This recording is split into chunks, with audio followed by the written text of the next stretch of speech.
아파트 금융투기입니다. 이번 영상은 지난번에 이어서 대출 규제와 은행 모집인들의 신규 대출 중단 등으로 인한 자금 마련이 어려운 경우 추가 대출을 이용할 수 있는 이금융권 후순위 대출 중에서 저축은행에 대한 얘기를 해보려고 합니다. 4명의 아파트를 갖고 있지만 이미 은행에서 가계대출 다 받고 나서 사업하시는 분들 중에서 이제 DSR 규제 때문에 매출이나 소득 증빙이 좀 어려워서 대출이 잘 안 되는 분들이 이제 카드론이나 이제 사금융 많이 사용하시는 경우가 있습니다. 이전에도 다뤘지만 선순위 담보 설정된 아파트에 추가로 대출을 받는 겁니다. 세입자가 살고 있거나 이미 대출이 있는 집도 가능하죠. DSR에 여유가 좀 있거나 아니면 이제 LTV 한도가 있다면 은행에서 생활자금 목적으로 대출을 받을 수 있겠지만 DSR이나 LTV 한도가 부족하다면 이금융권을 활용하는 것도 방법이 될 수 있습니다.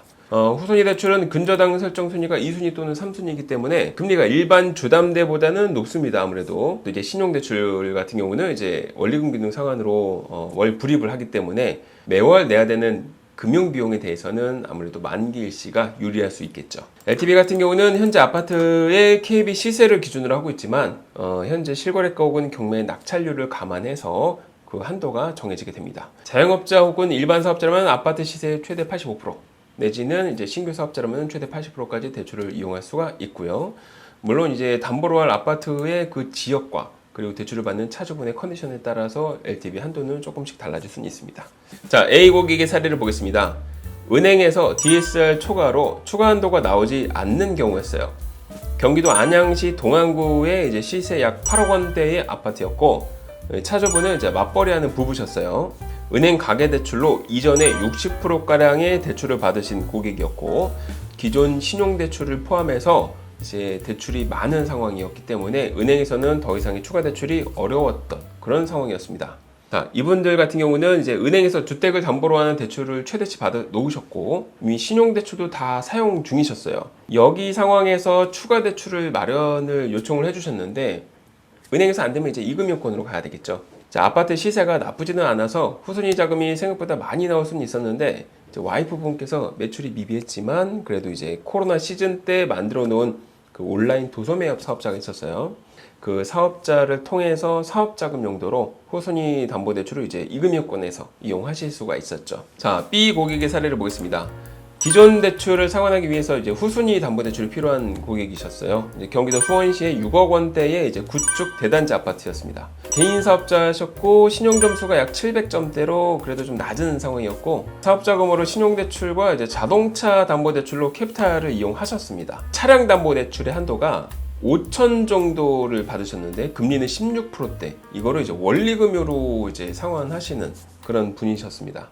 B 고객의 경우는 이 가계대출을 아파트 매매할 때 은행에서 이미 최대치 받아놓은 상태였고 필요한 자금을 아무래도 좀 급하다 보니까 카드론이나 아니면 이제 뭐 신용대출로 이용하셨던 분이셨습니다. 근데 이 오토론이 원리금균등 상환 방식인데 이 16%대다 보니까 나가는 월 불입금이 큽니다.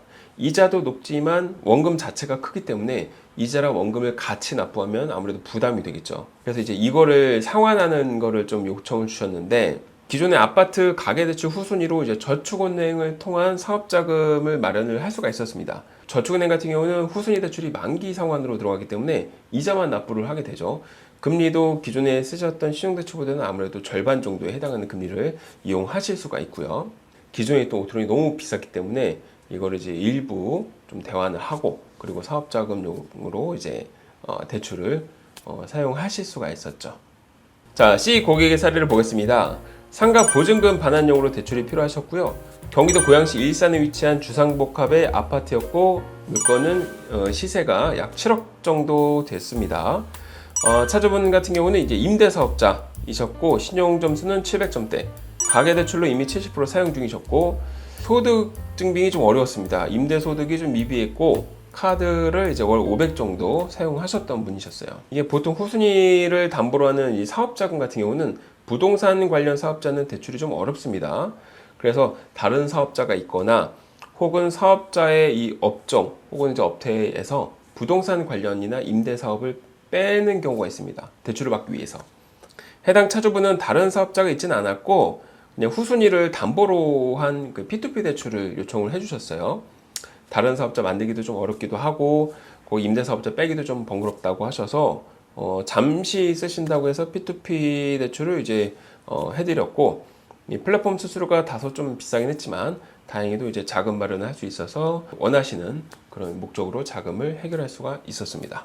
자, 인류적인 정보로는 해결할 수 없는 복잡한 문제들도 1대1 맞춤 상담을 통해서 해결할 수 있습니다. 앞에 들려드렸던 사례들은 어디까지나 이제 상담을 통해서 방법을 찾고 대출 상품을 비교해서 가장 최적의 솔루션을 받은 그런 케이스들이었고요. 각자가 처해 있는 상황들이 다 다르기 때문에 꼭 대출 상담을 통해서 확인해 보셔야 됩니다. 아파트금융톡에서는 정책자금이나 은행대출 상담 외의 복잡한 대출 문제를 해결할 수 있는 맨투맨 상담을 제공하고 있습니다. 자금이 부족하거나 금리가 높은 대출 때문에 고민하고 계시거나 부채가 여러 군데로 나뉘어져 관리가 어렵다면 대출 상담을 통해서 더 나은 방향으로 자산 관리할 수 있도록 도와드리겠습니다. 물론 상담은 무료입니다. 상담 신청은 영상 하단에 더보기란 혹은 고정 댓글에 남겨놓았으니까요. 편하게 상담 신청해 주시면은 평일 상담 시간 내서 순차적으로 답변 도와드리도록 하겠습니다. 그리고 저희 아파트금융톡은 각 금융권의 대출 상담사 분들과의 협업도 기다리고 있습니다. 마찬가지로 하단 더보기란이나 고정 댓글 링크를 통해서 연락 주시길 바라겠습니다. 지속적으로 금융정보와 대출 꿀팁 알려드리고 있으니 아파트금융톡 구독하시고 더 많은 금융 소식 받아가시길 바라겠습니다. 감사합니다.